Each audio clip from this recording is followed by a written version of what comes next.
We said that we want to play with some hypotheticals in this debate. We cited the European Union as not a hypothetical, they're doing it.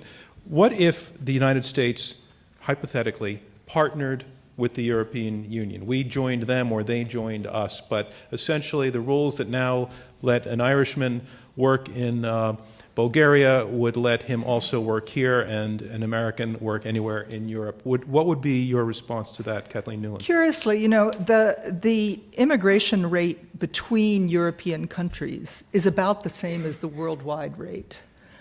And Europe has invested enormously before they admitted Spain to the European, as it then was, the European Economic Community.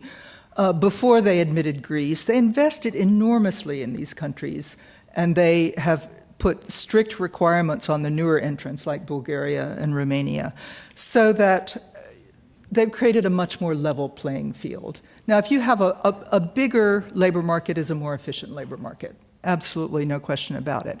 And if you fuse countries that are at pretty similar levels of income and infrastructure and human rights standards, then you probably won't have that much movement between them. That's been the case in Europe. We have an agreement with Canada. There's not that much movement between the US and Canada.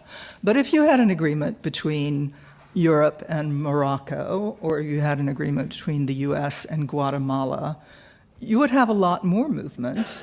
And I think that is where social and political and infrastructural problems arise if there isn't some control exerted over that process. You're saying, yes, it could work, but you've got to pick your partners carefully. You've got to pick your partners carefully, or you've just got to plan and do it slowly and consciously. So it sounds like we're agreeing. Wait, Vivek, for the motion. I mean, Vivek, isn't that great? Sorry? It Not sounds like we're agreeing. Anywhere. We won already. So anywhere. Well, Bryan Caplan, what about that? Yep. Any movement towards more open immigration is good for me.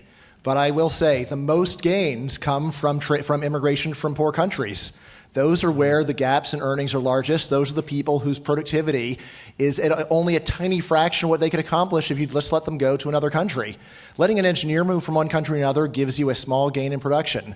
Letting an unskilled worker move gives you an enormous increase because they're stuck in countries where they really just can't use their skills in more than a trivial way. So you don't agree with the pick your partner carefully theory? I would agree. No, I would take any partner. I will dance with anyone. Any country that any country that we want to open our borders to, I would open our borders to. Absolutely.